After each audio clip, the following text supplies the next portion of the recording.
Más de la virtualidad. Sí. Hola, soy Diego León Giraldo, hago nuevamente la presentación, gerente de la Casa del Valle. Bienvenidos a Me Conecto con mi Valle, espacio creado por la gobernadora Clara Luz Roldán. Esta semana estamos celebrando el Día de la Lengua Española y justamente porque el acto de contar nos hace humanos y nos diferencia de otras especies, nos remite a aquellas posibles imágenes de los primeros hombres de las cavernas alrededor del fuego, contando historias, hasta llegar a aquellas reuniones familiares donde los abuelos contaban relatos de fantasmas, de espantos. Pues justamente tenemos hoy a dos de los más importantes narradores orales caleños que han recorrido el mundo, nómadas que con la palabra nos invitan a fantasear. Nicolás Buenaventura desde París y Carolina Rueda desde Bogotá serán los invitados en esta ocasión. Entonces, primero los quiero invitar a ver esta nota sobre uno de nuestros invitados, la nota sobre Nicolás Buenaventura. Dígame, don Juan, ¿a dónde va usted con su rabo delantero entre las piernas?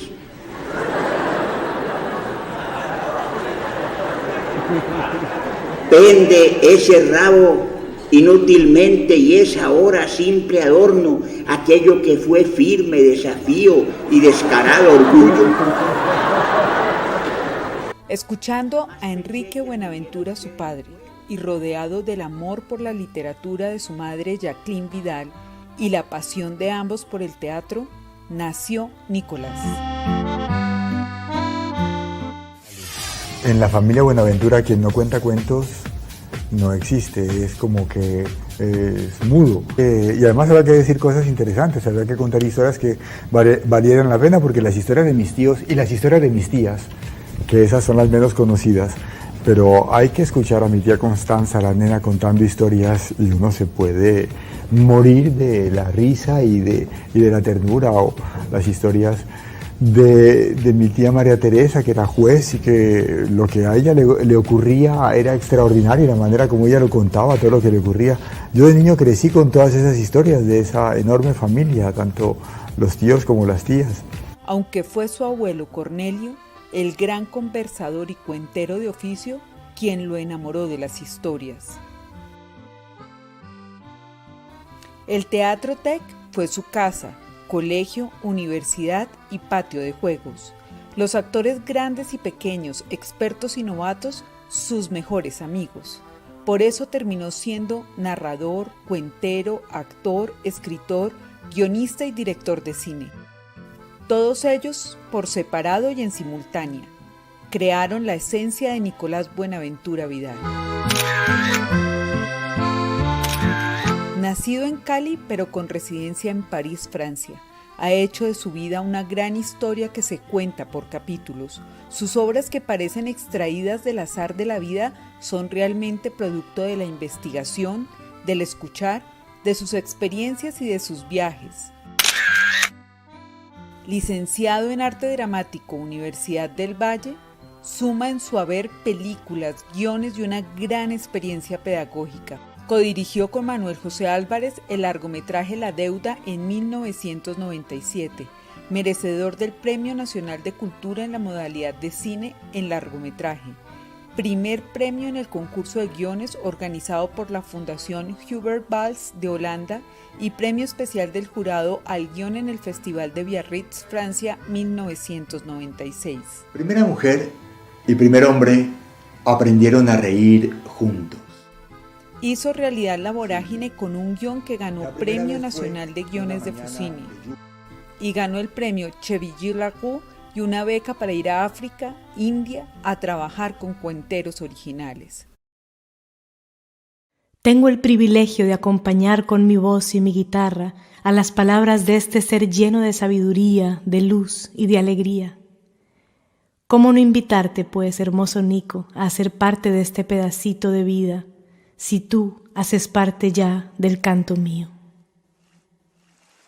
Tiene encarretados a los franceses con las historias que saca de la tradición oral de los indios, los africanos, los latinoamericanos y sobre todo de los colombianos.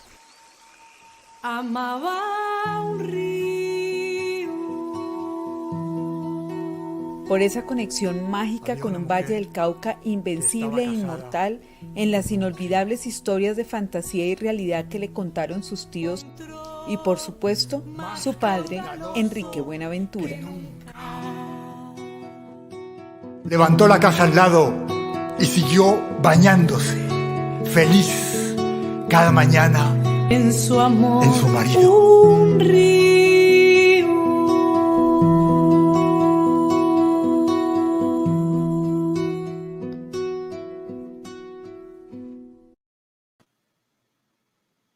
¡Qué hubo, Nico! Hola, hola Diego, ¿cuánto tiempo sin vernos, sin encontrarnos? Sí, claro, nos conocimos épocas de la Universidad del Valle y también en el TEC, donde tuve el placer de trabajar al lado del maestro Enrique y de la fabulosa Jacqueline Vidal. Día bonito allá en París, ¿no? Se ve soleado el fondo. Sí. Bueno, Nico, hablábamos un poquitico en el video se hablaba un poco de esas historias, de todos esos charlatanes que hay en tu familia, del abuelo Cornelio. ¿Qué recuerdos se te vienen a vos a la memoria de esa infancia mágica, además, creciendo alrededor de juglares? Recuerdos que vengan así, que siempre estén presentes en vos, ¿cuáles son, por ejemplo? Bueno, por supuesto, Enrique, presencia fundamental, y alrededor del TEC, todo el Pacífico. En aquella época, Cali era una ciudad que le daba la espalda al Pacífico, que no quería saber nada de esa tradición. Enrique fue de las primeras figuras, digamos, importantes de la cultura que comenzó a abrirle las puertas al Pacífico. Y ahí venía el grupo de Mercedes Montaño y venían otros grupos de músicos, de cuenteros, de cantantes, mujeres y hombres fabulosos de ese Pacífico, de esa África extraordinaria que solamente existe en América y que es una África única y que es uno de nuestros patrimonios culturales más importantes. Y ahí había un hombre Fermín Ríos, venía y contaba cuentos y me sentaba en las piernas y me contaba historias. Y para mí ese fue uno de los grandes maestros y mi sueño era ir a África continental para continuar ese proceso de iniciación. Yo creo que tuve esa suerte de tener más que aprendizaje, más que escuela, iniciación. Aunque la palabra escuela es muy linda, porque la palabra escuela viene de ocio. Cualquiera pensaría que es lo contrario, pero en realidad escuela y ocio tienen el mismo origen etimológico. Uno aprende en el ocio, ahí es donde aprende realmente. El negocio es la negación del ocio, es lo contrario al ocio, hoy que estamos hablando justamente de palabras. Y bueno, irme al África, encontrarme con cuenteros populares, tradicionales, con los griots, era un sueño y lo pude hacer mucho tiempo después. Esa es una de las primeras figuras, por supuesto, Fermín. Mercedes también. Luego en Guapi, donde fui en varias ocasiones y escuché historias extraordinarias. Yo creo que el haber crecido en esa África caleña, en esa África colombiana, en esa África del Pacífico, me dio una relación particular. Cuando viajé al África continental, la experiencia más importante fue no encontrarme con historias, sino encontrarme con que uno es responsable de la historia que cuenta. Allí entendí una gravedad en el cuento que no lo había sentido en Cali y que fue necesario ir hasta allá para darle al cuento, en todo caso, a la manera como yo contaba eso, que lo había visto en el teatro, pero que no lo había sentido tanto en el cuento y que necesitaba experimentarlo porque pues uno no aprende en cuerpo ajeno, eso toca vivirlo y fue allá.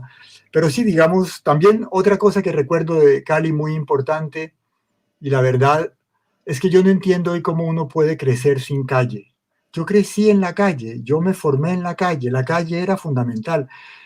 Yo no entiendo cómo un niño puede crecer sin calle, sin callejear. La calle era algo tan importante, pero hoy en día ya los niños no tienen la calle, las niñas no no pueden andar en la calle, no se puede uno criar en la calle. Para mí ese fue, digamos, la gran escuela fue la calle, y tantos encuentros con tanta gente tan distinta, y hacer parte de tantas comunidades y de tantos grupos justamente por vivir tanto en la calle.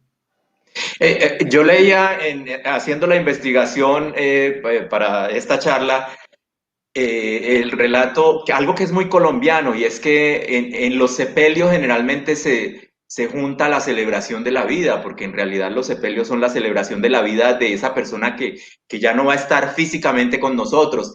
Y leía algo sobre las honras fúnebres de tu abuelo Cornelio, de cómo terminaron convirtiéndose en una sesión de cuentería. Sí, el abuelo Cornelio era un personaje muy particular. Ahora, digamos, en la memoria de la familia hay un Cornelio para unos y otro Cornelio para otros, y muchos tienden a olvidar a la abuela, Julia Emma, que era un personaje extraordinario.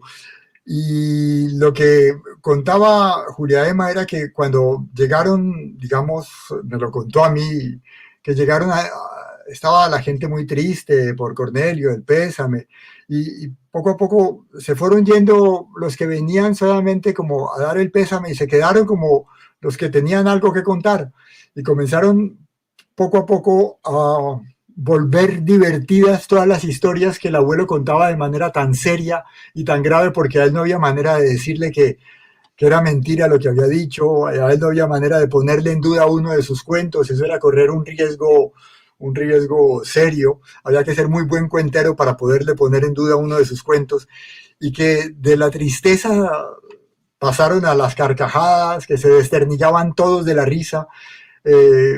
Enrique nació en un incendio. Enrique, a los 6 meses y medio, mi abuela estaba embarazada de Enrique de 6 meses y medio, y en ese momento se produjo un incendio y la llevaron al hospital. Nació Enrique, que era pequeñito.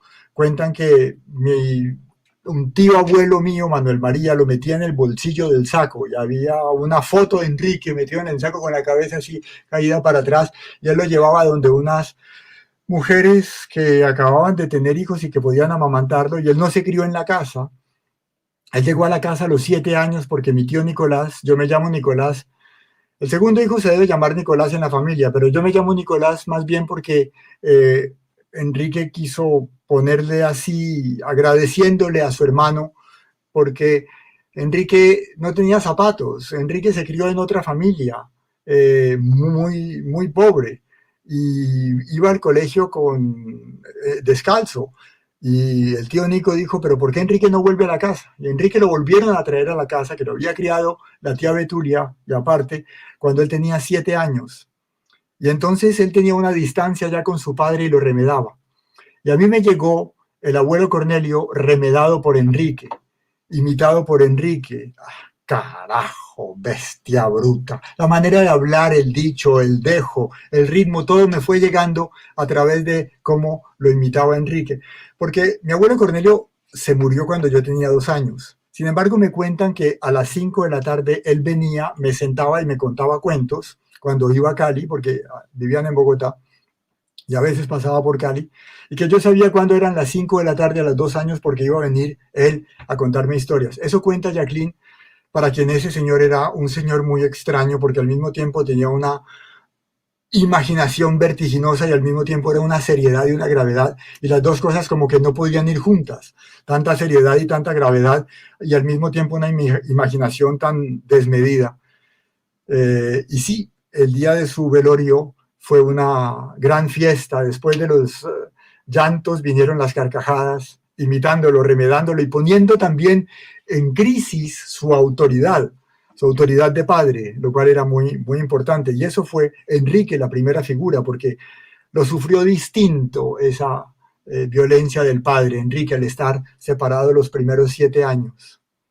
Mientras que, por ejemplo, mi tío Cornelio, que sufrió de manera brutal todo el peso de esa autoridad, que para mí era un cuentero extraordinario. Cuando mi tío Nicolás, que era el tío bacano, el tío que le daba a uno regalos, el tío que le dejaba manejar el carro, el tío que lo sentaba en las piernas, el tío que contaba, que hacía chistes, el tío que le daba a uno ñapa de cualquier cosa, que le daba a uno con qué comprarse algunos dulces.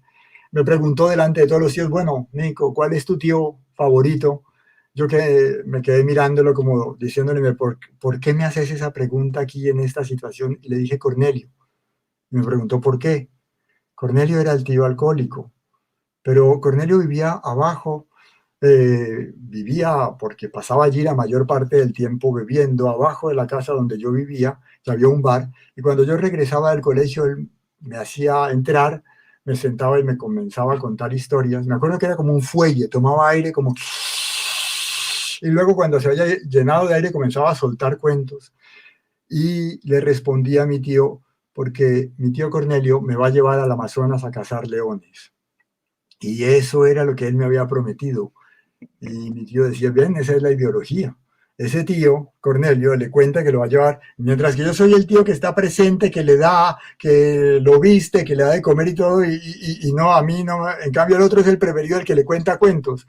Y sí, ese era mi tío favorito. Cuentan que contaba yo en esa época. Y otra de nuestras invitadas es una cazadora de leones también. Seguramente has compartido escenario con ella y es Carolina Claro, Rueda, muchas la veces. líder del movimiento de cuentería que se formó en las universidades colombianas. Aquí tenemos este video que nos hace un recuento un poquitico de lo que ha hecho Carolina Rueda. Si a mí me lo hubieran dicho, no sé, a los 14 años vas a vivir de contar cuentos y vas a recorrer el mundo contando cuentos, o sea, no me lo hubiera creído ni yo.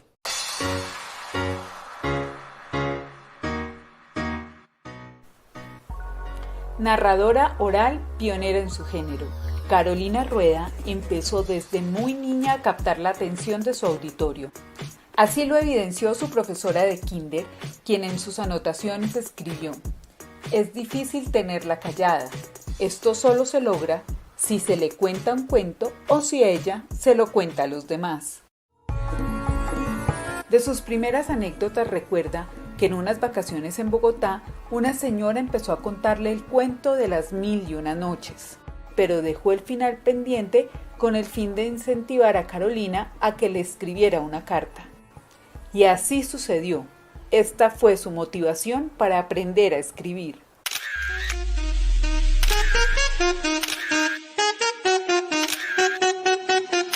Estudió en Bogotá literatura y aunque su sueño era ser actriz, no paraba de contarlo todo, las películas, sus días y vivencias, hasta que realizó un taller de narración oral escénica con Jairo Aníbal Niño y mágicamente se unieron sus dos pasiones, estar en un escenario y contar lo que leía, un descubrimiento que considera es indispensable para la vida. La pregunta que te hacen es, ¿y se puede vivir de contar cuentos? Y uno vive del cuento. Yo digo que todos vivimos del cuento, lo que pasa es que los cuenteros lo confesamos. Su padre, Eduardo Rueda Santos, era un locutor muy reconocido de radio y su madre, doña María Teresa Nieto Rojas, cuentera natural. De ellos heredó el respeto por la palabra. Por Marta. Carolina Rueda lleva toda una vida leyendo, escuchando y contando cuentos, que extrae de sus viajes, de conocer el mundo y de los públicos diversos que la guían y la motivan a continuar. Entre sus premios y reconocimientos está el Juglar Honorífico Cuba 2019, el reconocimiento de la Corporación Colombiana de Teatro por los 30 años de vida artística, el reconocimiento del Gremio de Narración Oral de la ciudad de Bogotá, ganadora del Premio Distrital de Espectáculos con Monstruos Marinos y Cataclismo, ganadora del Fondo Iberescena para montar Selva, un espectáculo de fieras coproducción con España en el año 2011, Premio Contarte Cuba 2005, Premio como Mejor Profesora de la Universidad del Rosario y distinguida como Mujer de la Cultura Nacional. Así todo, no le gusta que la cataloguen como la primera dama de los cuenteros, pero sí, de aquel grupo pionero que inició en la Universidad Javeriana en Bogotá y que ha contribuido al crecimiento de la tradición oral en Colombia, a mantener viva la capacidad de imaginar y a contar, aunque a muchos no les guste, la verdad.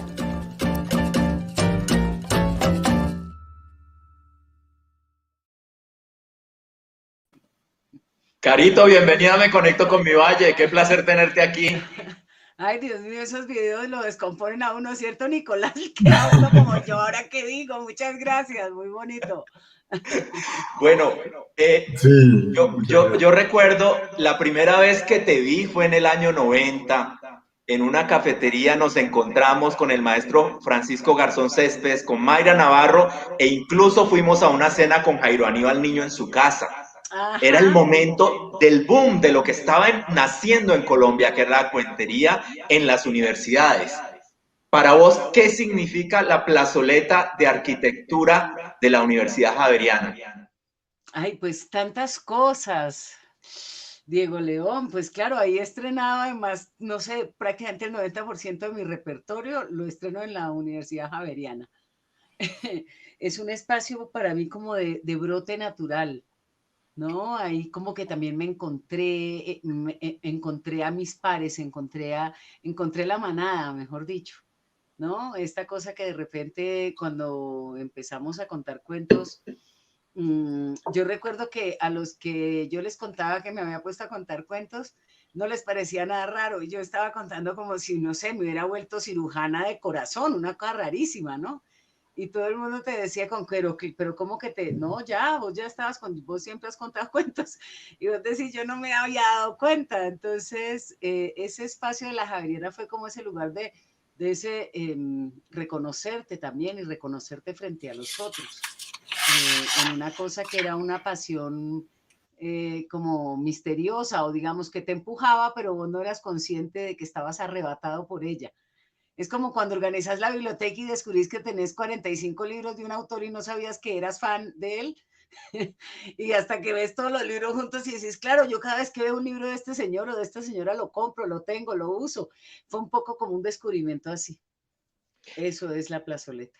Ahorita hablábamos con Nico de esas memorias caleñas. ¿Cuáles son tus memorias? Como decía el maestro Enrique Buenaventura, mi querida Maidiar. ¿Cuáles son esas memorias caleñas tuyas, mi querida Maidiar? Mira, por ejemplo, recuerdo a Nicolás, recuerdo el TEC.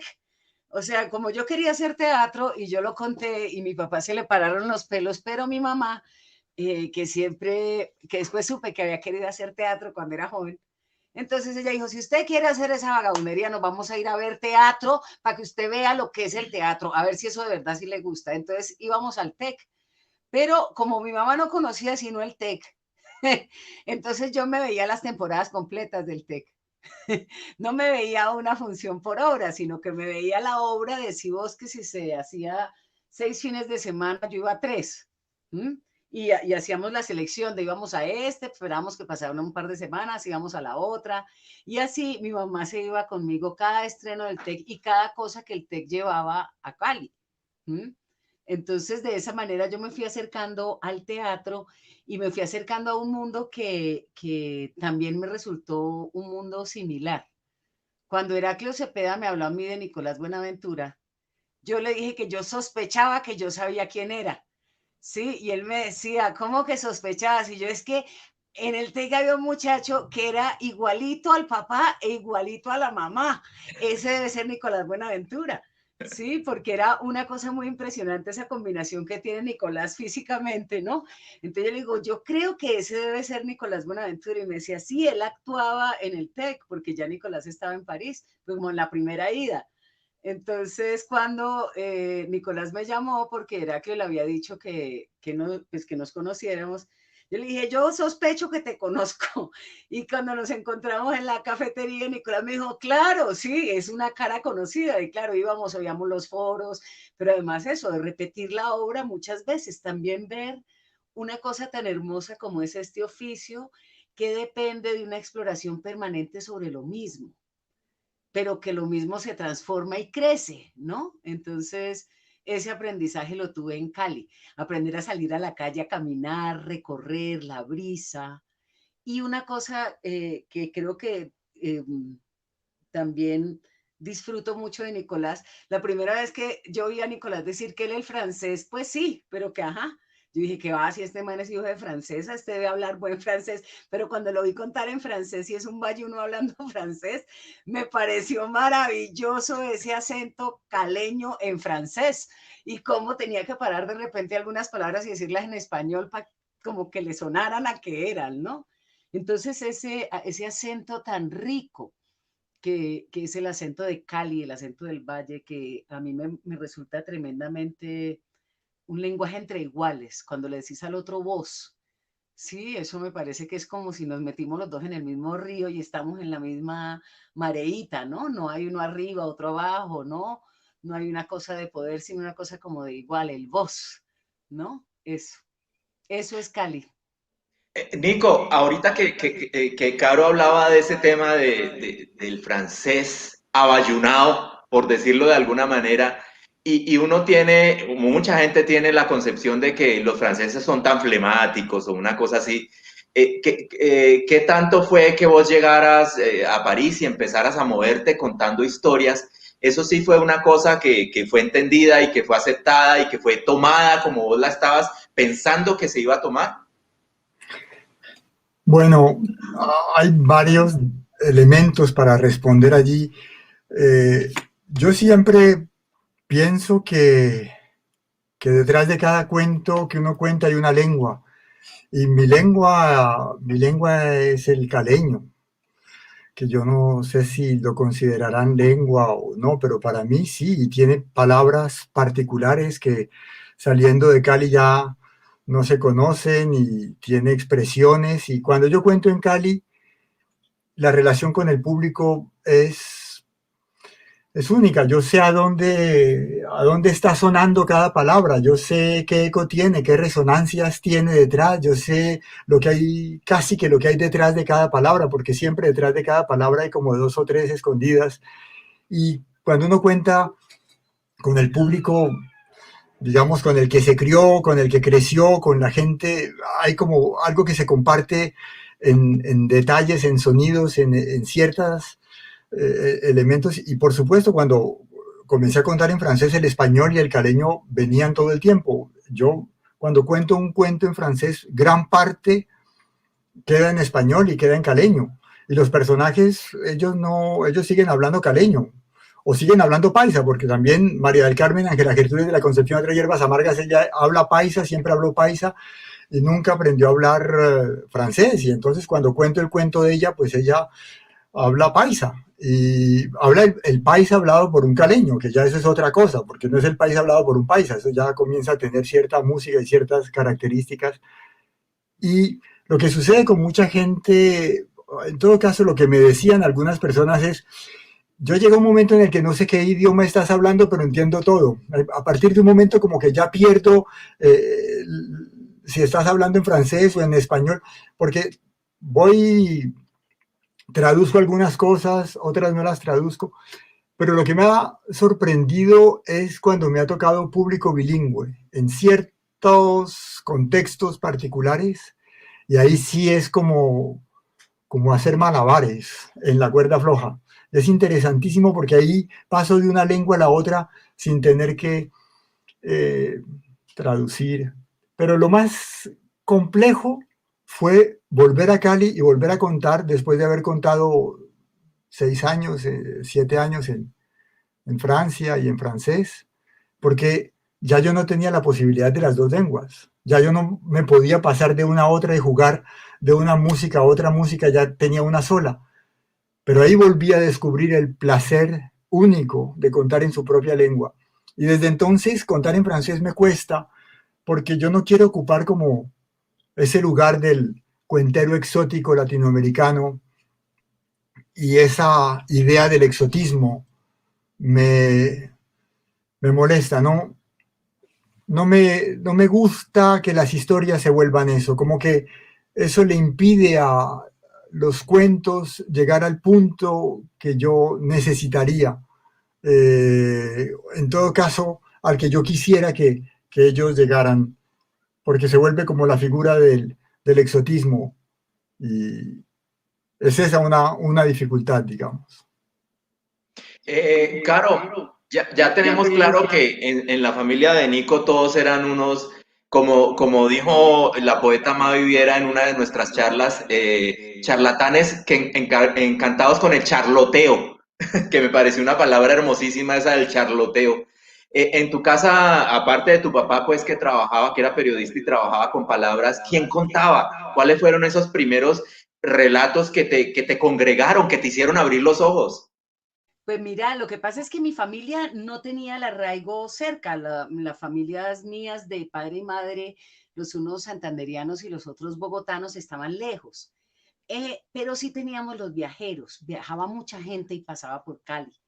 Entonces era mi mamá que contaba sus peripecias de infancia, que yo pedía que me las contara y me las volviera a contar. Mi papá que también contaba cosas muy, digamos, como insólitas. Y los viajeros que nos hablaban de lugares lejanos. Cuando ahora uno habla de que el mundo quedaba lejos, es muy curioso porque, claro, ahora vos tenés el mundo pues en el teléfono, ¿no? Aquí lo tenés. Pero cuando yo estaba chiquita había un programa de televisión cuando quedaba hueco en la programación, yo creo que vos te acordás y Nicolás también, se llamaba El Mundo al Instante. Y aparecía el mundo y daba unas vueltitas en blanco y negro y le hablaban a uno de Berlín, le hablaban a uno de Moscú y eso quedaba lejos, lejos, eso no, eso era como un lugar insólito donde había unas esculturas. Yo recuerdo muchas cosas como de tecnología que contaban, o de aviones o de cohetes, ¿no? Y a mí eso me resultaba fascinante porque era tan lejano que me resultaba, por supuesto, tentador. Entonces, siempre el viajero que llegaba y contaba, un amigo de mi papá que vivía en Tánger, entonces venía y se quedaba en la casa, otros que venían de Bogotá un par de días y había uno que dejaba las huellas de los pies porque usaba talcos en los pies y a mí me resultaba muy llamativa esas huellas en el suelo y el olor de las bolsitas de las maletas, ¿no? El olor de las cosas de aseo, de las personas en los baños, ¿no? Y esa noción de que había un lugar para buscar y para ver para ver más, ¿no? El hambre por ver más, por conocer gente, por saber cómo hablan idiomas, ¿no? Ese apetito me lo abrió tanta gente que era pasajera. ¿M? Y el mundo de una familia que estaba por allá, ¿ah? Y que veíamos ocasionalmente o que llegaba de visita con maletas llenas de regalos. Entonces, siempre esas historias de personajes raros. Ahora, hoy que tengo ese taller de niños, estaba pensando que la fascinación por lo monstruoso es una cosa de la infancia. Yo tenía una abuelita que tenía un genio de los mil demonios, era un poco monstruosa, pero era fascinante, porque cuando estaba buena persona era maravillosa, pero de repente se transformaba en Jurassic Park y entonces todos corríamos, ¿no? Y ese talento lo heredó uno de mis hermanos, el que está encima de mí exactamente, porque yo tengo dos hermanos mayores. El más cercano era como el doctor Jekyll y Mr. Hyde, y esa fascinación por el monstruo del otro, ¿no? Por lo que el otro en su monstruosidad puede brindarte, que es las maravillas y a la vez los peligros, ¿no? O sea, una persecución de hermanos es una cosa que yo aprendí a correr muy rápido, porque es que eran muy rápidos los hermanos y yo era siempre la pequeñita, ¿no? Entonces creo que Tenemos, todo eso... tenemos, tenemos muchos saludos. Por ejemplo, Janet Jetson está desde Gotemburgo, Suecia, les envía saludos. Kenya Robles desde México y Adriana Dávila desde España. Luz Miriam desde Medellín y Alberto Gómez desde Cali. Tenemos gente conectada, escuchándolos embelesados con la palabra. Y aquí tenemos, como este es un programa de sorpresas, tenemos un videíto donde vamos a hablar de Nicolás. Hola, soy Tatus, la hermana putativa de Nicolás. ¿Qué hubo, viejo Nico? ¿Cómo vas? Rico poder estar en este encuentro, en este homenaje, dedicarte un tiempo a vos. Soy la hermana putativa porque nos creamos juntos, somos hermanos de vida, somos hermanos desde bebés, nos hicimos juntos, nos aventuramos juntos, leímos juntos. Nicolás es de mi alma, siempre lo ha sido, siempre lo será. las aventuras, los viajes, el encuentro con el aprendizaje, con el ajedrez, con el teatro, con el fútbol, malos los dos para el fútbol, malísimos. Todo lo hicimos juntos. Nosotros estuvimos juntos hasta que nos separamos, hasta los 20 y pico. Siempre estuvimos como en la lucha, aprendiendo, guerreando con esa gente adulta del TEC que siempre nos estaba enseñando y enseñando y enseñando. Y leíamos, nos aventurábamos, leíamos, ahora que digo leíamos, me acuerdo en La Bocana, nosotros cuando llegaban las olas, llegaba una espuma blanca, amarillenta a la playa, y nosotros nos íbamos leyendo la prensa. Esa era la prensa de nosotros. Eso era una maravillosa aventura.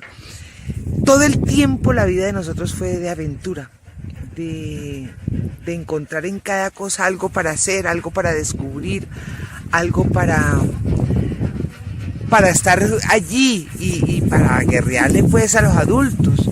Fue muy bacano, una niñez absolutamente hermosa, absolutamente mágica, con todos los problemas que se quiera, pero fue una putería.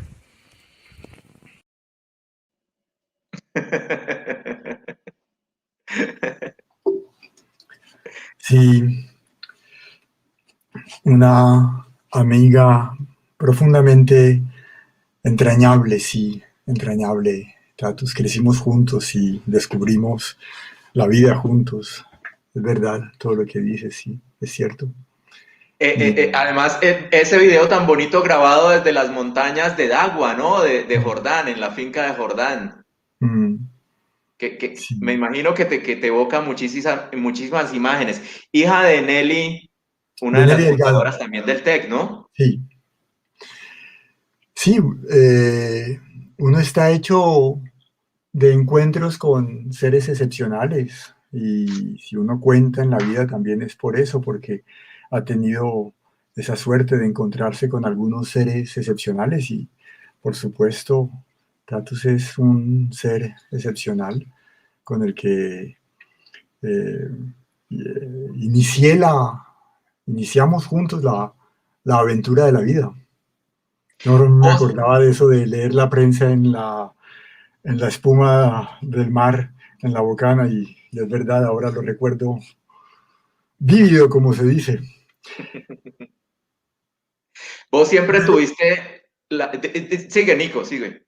No, en eso que decía ahora Carolina, que me parece muy lindo, eso de esa necesidad de abrir el mundo, ¿no? Esa necesidad de que los cuentos abren el mundo, porque no hay que desconocer que uno como caleño tiene la idea de que el mundo empieza y termina en Cali. Es decir, uno dice, yo ¿para qué me voy a ir a cualquier parte del mundo? ¿Yo qué voy a salir de aquí si esta es...? Sí, aquí... Y uno tiene esa idea, hay una idea. Yo en todo caso pensaba así, a los 28 años por primera vez decidí irme de Cali, pero hasta ese momento pensaba que nunca iba a salir, que allí empezaba y terminaba el mundo. Eso era pues la capital del cielo, bueno, tantas cosas con las que crecemos y que nos vamos creyendo, ¿no?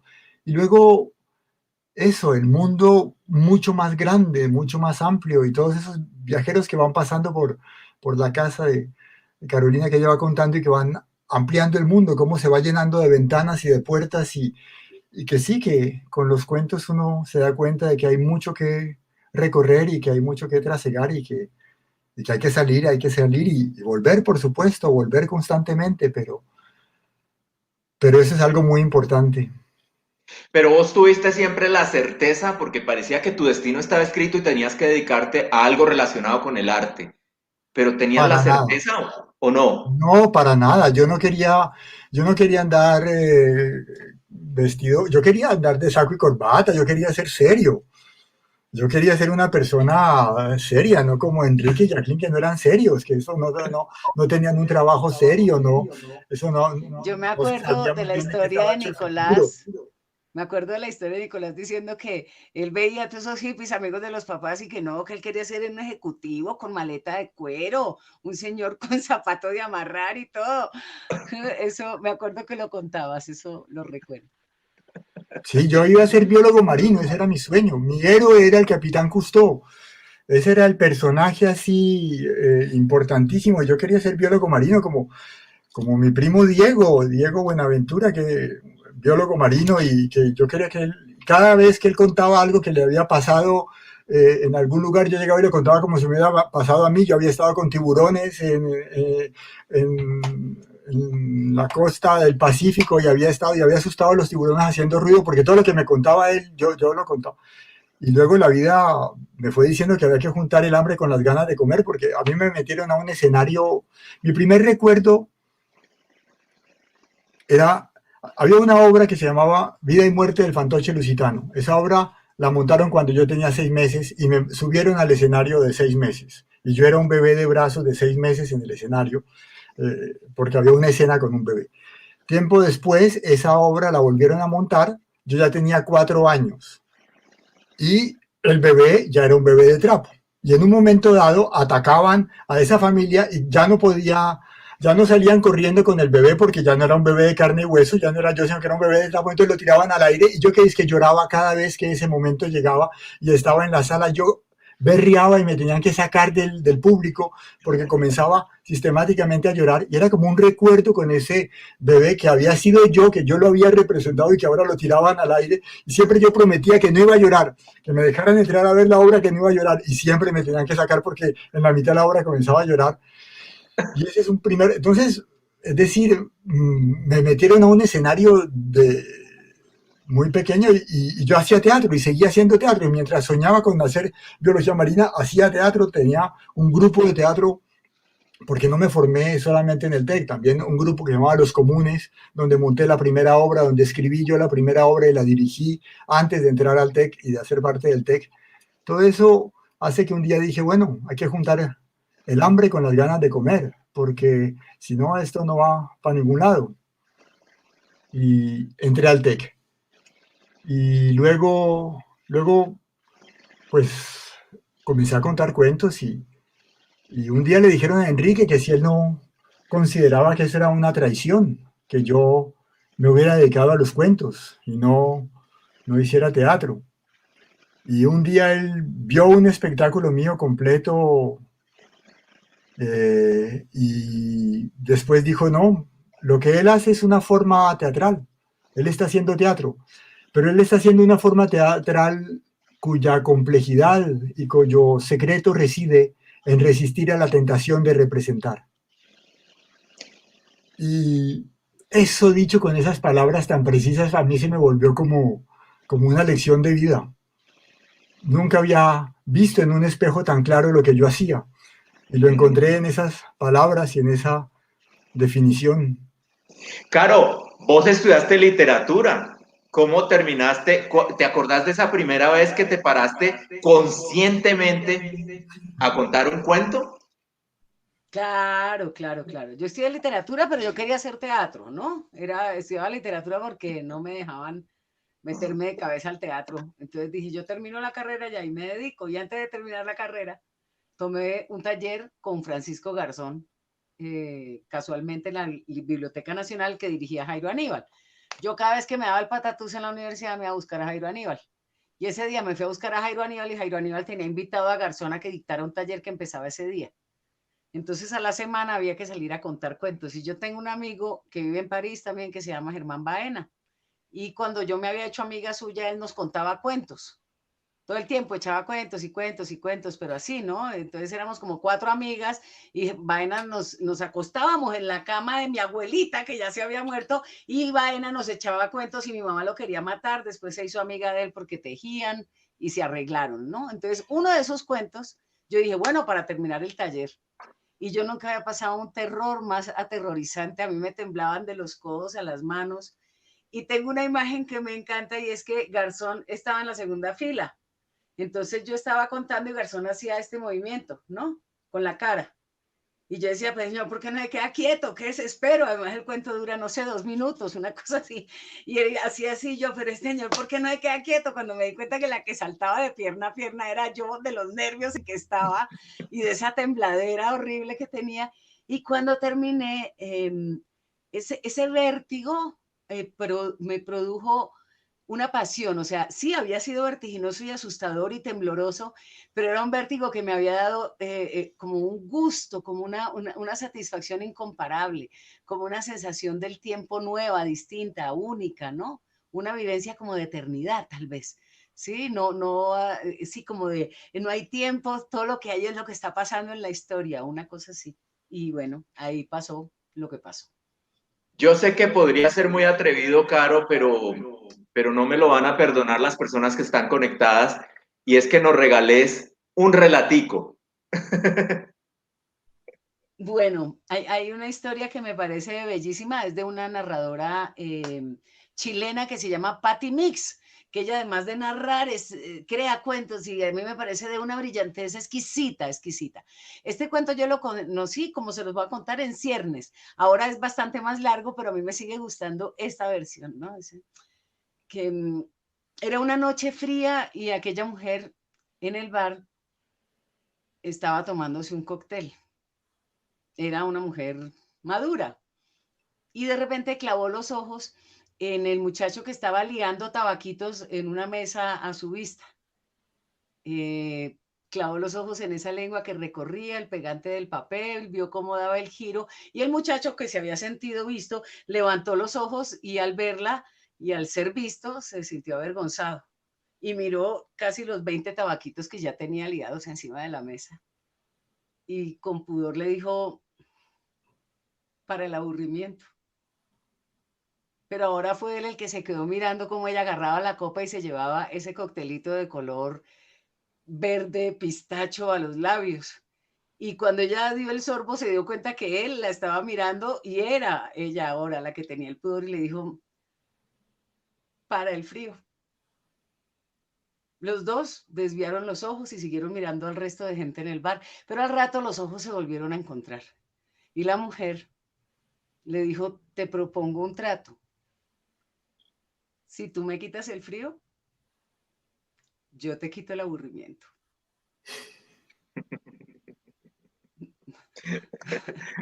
Qué bonito, muchas gracias. Nico, yo sé que esto te parece terrible, pero haz de cuenta que nos vas a contar a Caro y a mí, no a la pantalla. No, no hago de cuenta, les cuento a los dos. Los filósofos estaban contentos. Habían logrado esgrimir pruebas suficientes y necesarias de la existencia de los dioses. Y los soberanos, el pueblo, los ministros, se hallaban satisfechos. Sin embargo, una pregunta simple, como son las cosas cuando son profundamente complejas, comenzó a perturbar los espíritus y se fue regando como mala hierba.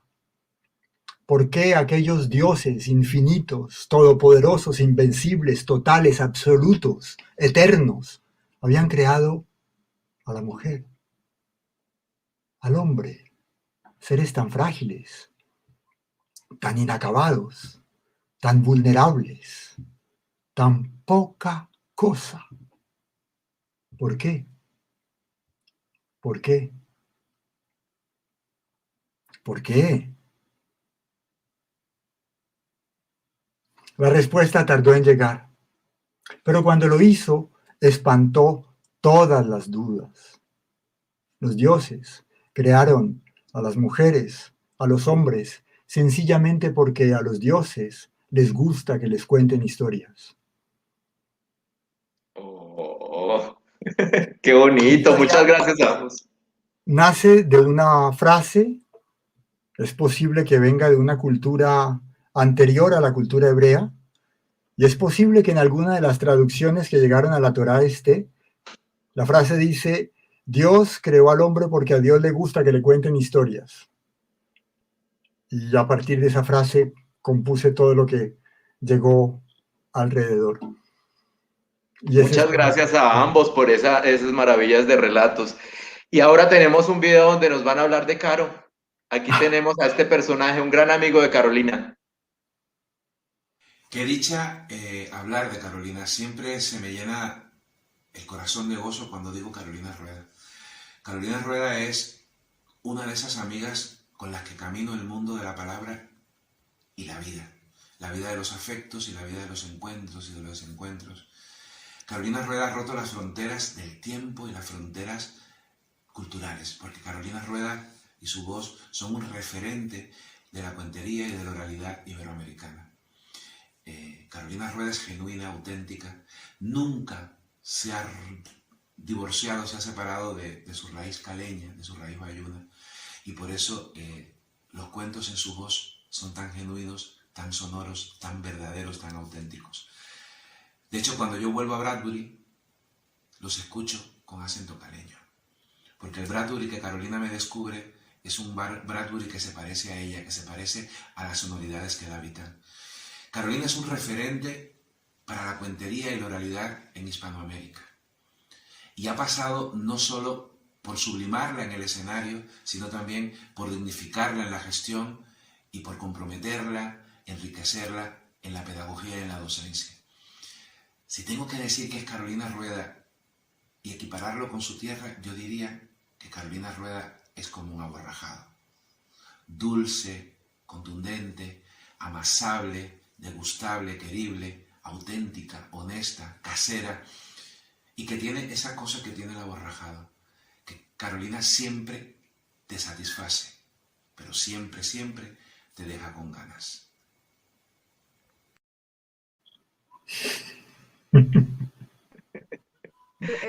Eso es un piropazo que le digan a uno que es como un aborrajado, por favor.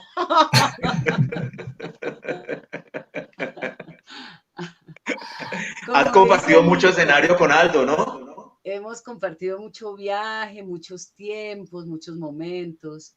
Y lo que dice Nico, que si algo regala también este oficio, es conocer gente excepcional, gente que sos testigo por un momento, ¿no? De maravillas, de cosas insólitas, de calidez, ¿no? De esa sensación de lo único, ¿no? De que este momento es único, que cada momento lo es. Y Aldo y yo pues hemos compartido magníficas plazas, pésimas, plazas regulares, plazas de todo tipo. Entonces ya tenemos un cariño pues entrañable. Tenemos también con nosotros a Viviana Rosero, que es parte del equipo de la Casa del Valle y es quien está conectada con todos aquellos cibernautas que están siguiendo esta charla. Hola Vivi, bienvenida. Muchas gracias, Diego. Bienvenidos. Un saludo muy especial a Nicolás y a Carolina. No, pues muchos saludos de todas partes. Obviamente de Francia, pues porque Nicolás está en París y tenemos otra de otros lugares de Bogotá, de Colombia. Bueno, tengo dos preguntas. La primera la hace Jaime Amaro desde México y dice: no hay nada más preparado que la improvisación. ¿Cómo se preparan para los shows?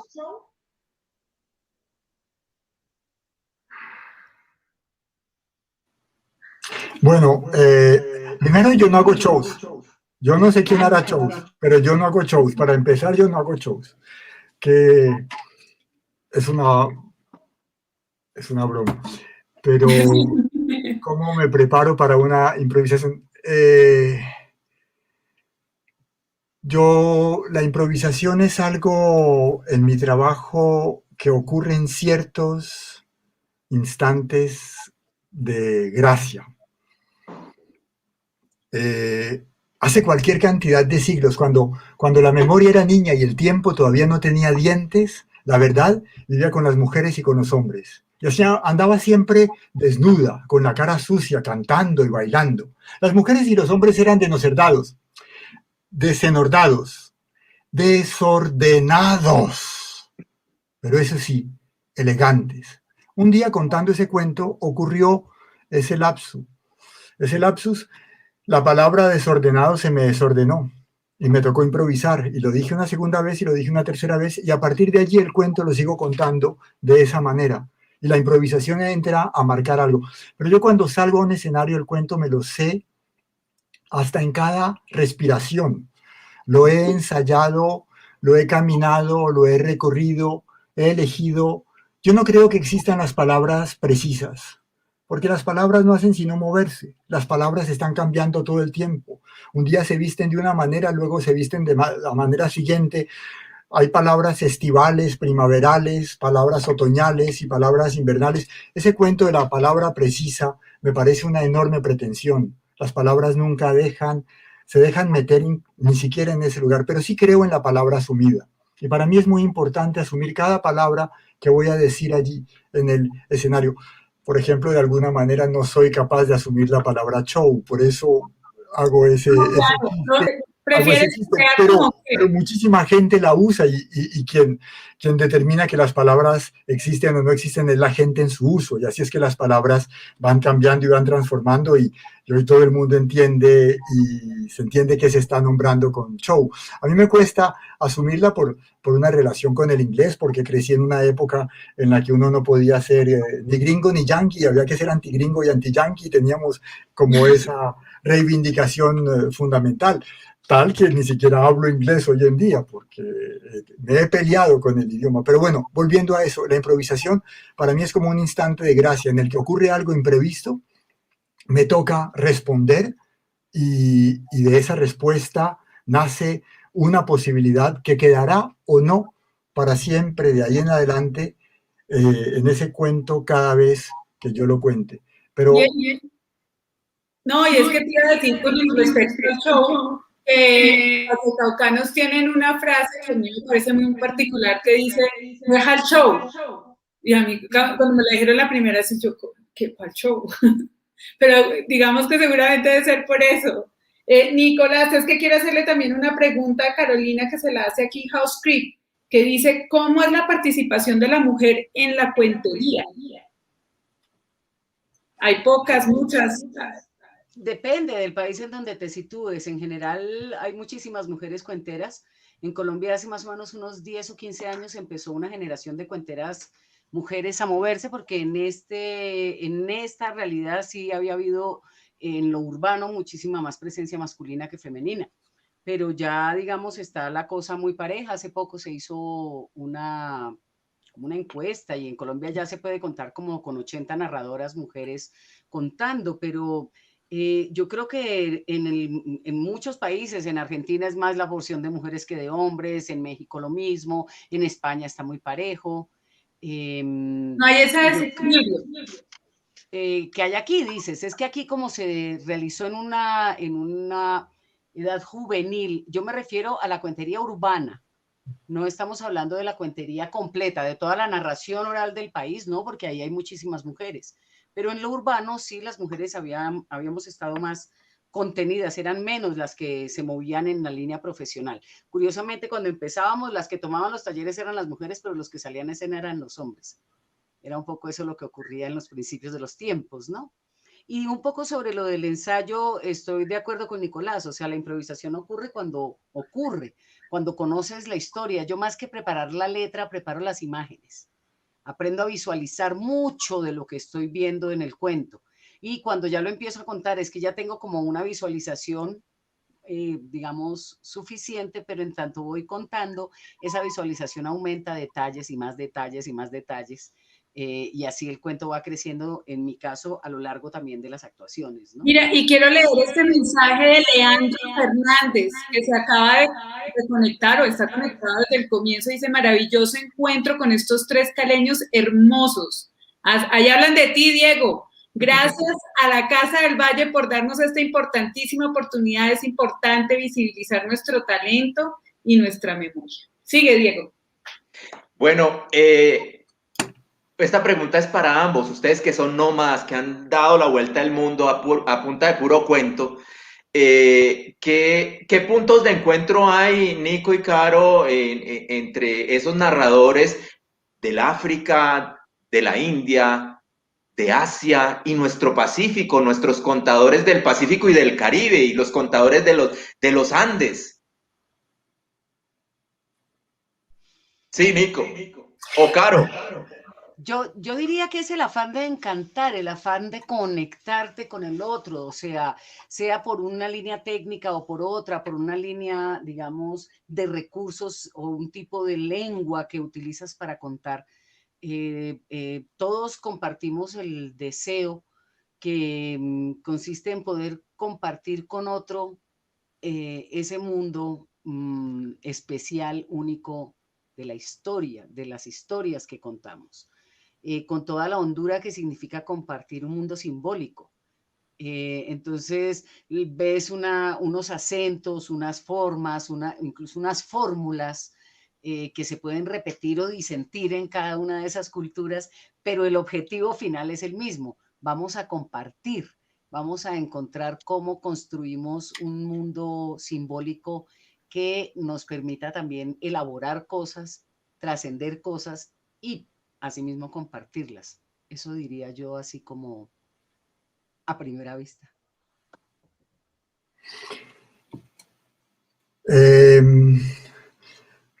Yo creo que, digamos, también hay en el mismo Cali, en el mismo valle, también hay una tradición amerindia importante y también hay lenguas amerindias. Cali no es solo Pacífico y tierra, digamos,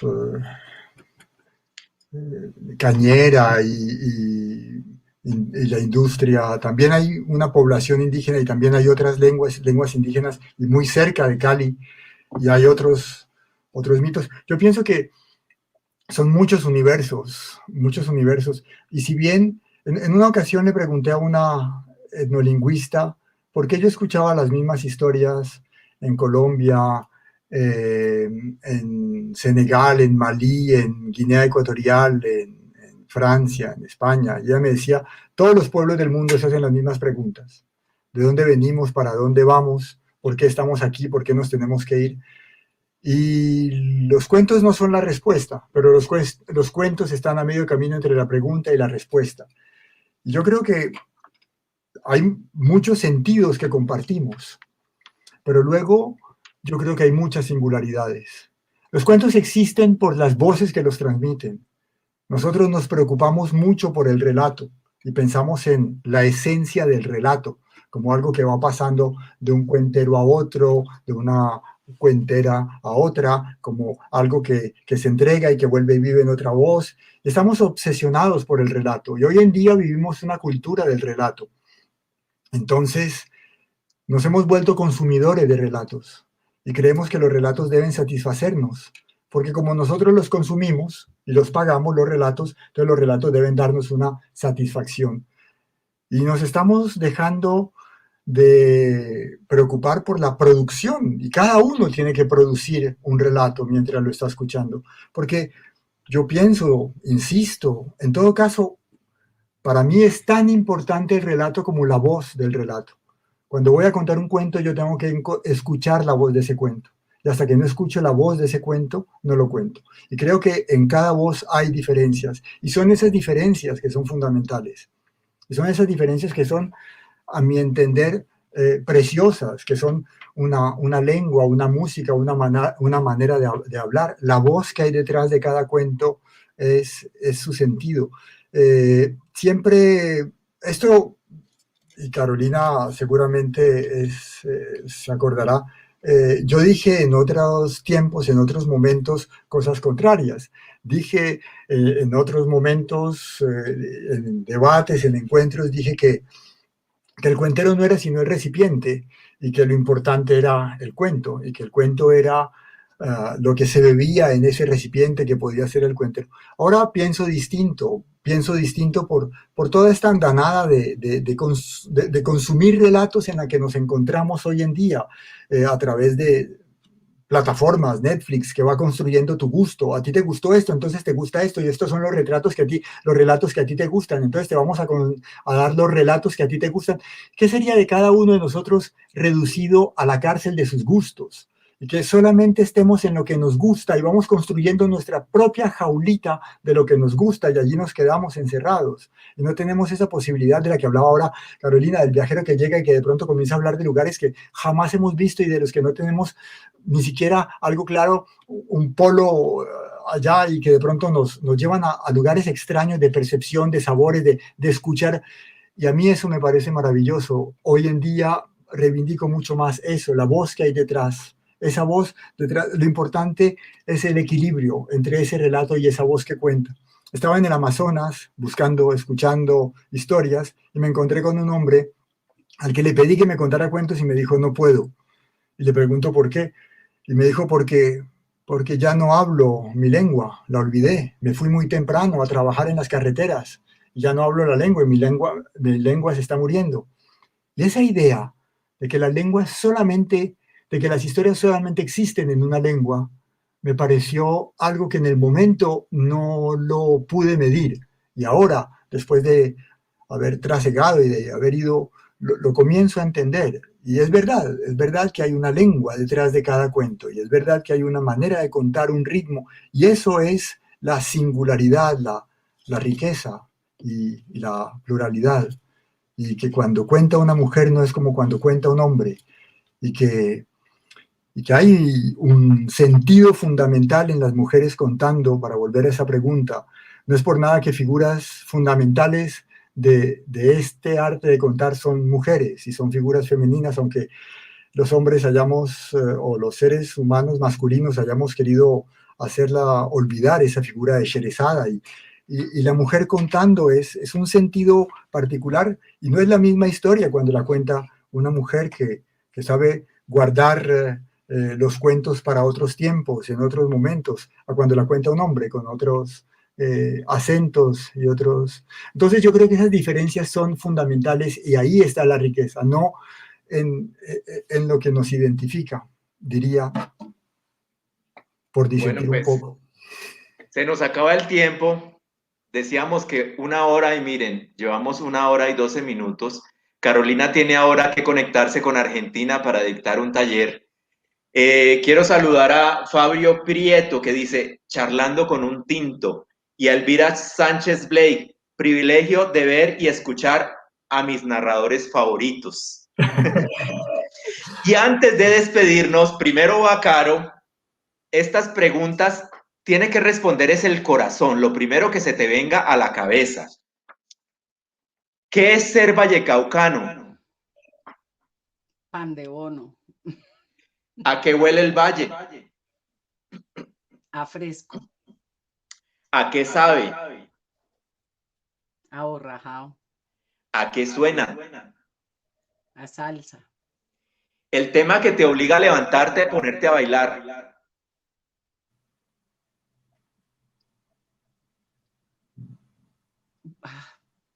La Isla del Encanto. ¿Tu orquesta favorita? No tengo. El lugar del valle que todos deben conocer y debemos visitar. La bajada que hay desde Armenia cuando vas entrando al valle. Esa bajada que te da esa vista de la planicie que parece una planicie prehistórica. Bueno, Nico, se nos quedaron muchos temas por fuera, no hablamos del cine, que es otra manera de contar, ya lo haremos en otra oportunidad, pero las mismas preguntas, ¿qué es ser vallecaucano? ¿Saber comer chontaduro? ¿A qué huele el valle? A caña quemada. ¿A qué sabe? A chontaduro. ¿A qué suena? A lavao. El tema que te obliga a pararte a bailar. Ahí sí. Tal vez Ratón. ¿Tenés orquesta favorita? Bahía, de Candelario, de mi hermano Hugo Candelario, por supuesto. Bahía y algunos temas maravillosos.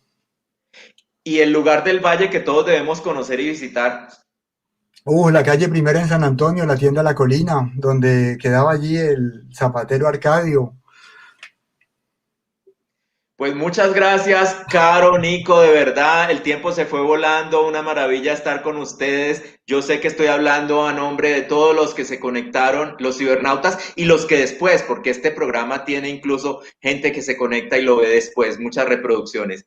Y a nuestros cibernautas, el próximo jueves 29 de abril a las 6 de la tarde tendremos otro tema. Tendremos a nuestra gobernadora Clara Luz Roldán, a la ministra de las TIC, Karen Abudinen, a la secretaria de Educación, Mariluz Zuluaga, hablando de cómo se ha enfrentado el tema de la pandemia, cómo ha sido la conectividad, cómo se le han dado herramientas a los diversos estudiantes para evitar que se frene la educación en el Valle del Cauca. Muchas gracias, Caro. Muchas gracias, Nico. Espero volverlos a tener en Me Conecto con mi Valle. Muchas gracias por la invitación y qué delicia verlos a ambos. Sí, y a todos. de verdad. Gracias. Un momento entrañable. Entrañable.